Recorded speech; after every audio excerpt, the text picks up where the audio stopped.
wabarakatuh. Perkenalkan, nama saya Aulia Rosida dari HES 6A NIM 182111016. Di sini saya akan yang pertama, pengertian asuransi syariah. Secara bahasa, asuransi syariah dipersamakan dengan takaful atau saling menjamin, takmil atau melindungi, dan ta'awun saling menolong, atau ta'damun saling menanggung. Asuransi syariah adalah usaha saling melindungi dan tolong menolong di antara sejumlah orang atau pihak melalui investasi dalam bentuk aset dan atau tabarruk yang memberikan pola pengembalian untuk menghadapi risiko tertentu melalui akad yang sesuai dengan syariah. Pengertian asuransi syariah terdapat dalam Undang-Undang Nomor 40 Tahun 2014 tentang perasuransian.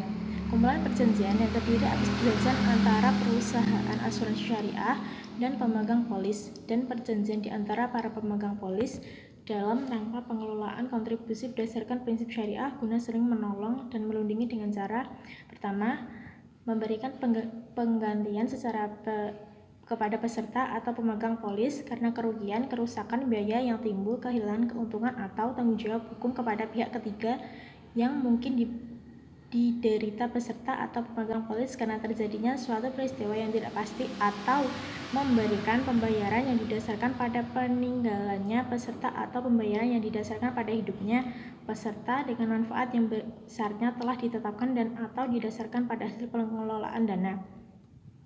Dasar hukum usaha perasuransian. Undang-Undang Nomor 2 Tahun 1992 tentang usaha perasuransian.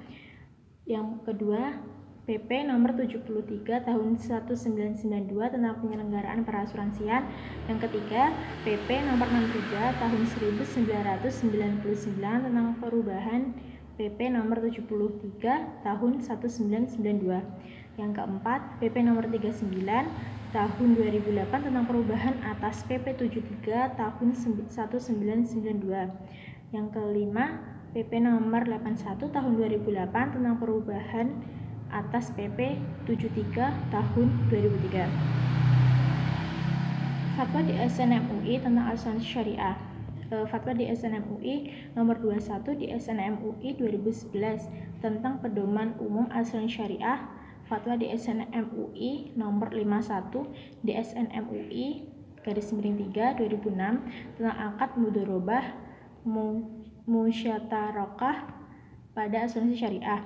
Yang ketiga, fatwa di SN MUI Nomor 52 di SN MUI Nomor _3 2006 tentang akad wakalah bil ujroh pada asuransi dan reasuransi syariah.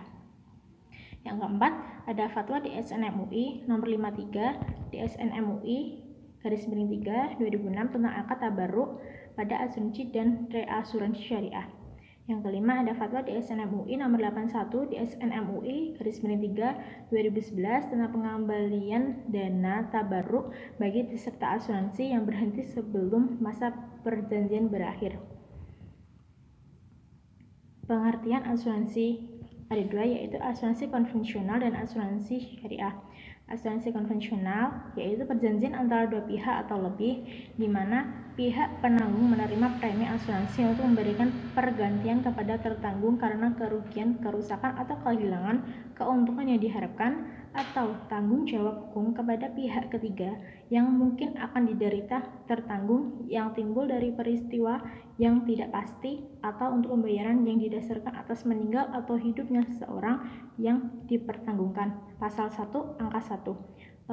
Yang kedua, ada asuransi syariah, yaitu usaha saling melindungi dan tolong-menolong di antara sejumlah orang pihak melalui investasi dalam bentuk aset atau tabarruk yang memberikan pola pengembalian untuk menghadapi risiko tertentu melalui yang sesuai dengan syariah.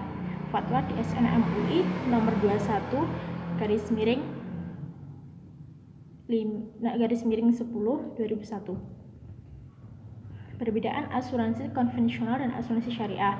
Asuransi konvensional akadnya adalah transfer resiko dari tertanggung kepada penanggung (dalam perusahaan asuransi). Yang kedua, premi yang disetor tertanggung menjadi milik penanggung. Yang ketiga, perusahaan asuransi dapat menginvestasikan premi yang disetor secara bebas. Yang keempat, perusahaan asuransi menjadi pemilik premi sehingga semua keuntungan dari premi yang diinvestasikan menjadi milik perusahaan. Yang selanjutnya, perbedaan asuransi syariah. Asuransi syariah yaitu akad tabarruk, hibah, dan atau tijarah atau mudharabah. Yang kedua, premi yang disetor milik tertanggung kecuali yang dihibahkan. Yang ketiga, perusahaan asuransi hanya dapat menginvestasikan premi terhadap usaha-usaha yang dibolehkan syarak. Yang keempat, perusahaan asuransi sebagai mudharib wakil sehingga keuntungan yang diperoleh dari investasi premi dibagi antara tertanggung dengan perusahaan asuransi sesuai kesepakatan. Demikian yang saya sampaikan. Terima kasih. Bila ada tutur kata yang salah mohon dimaafkan. Saya Uli Rosida dari HES 6A mengucapkan terima kasih. Wassalamualaikum warahmatullahi wabarakatuh.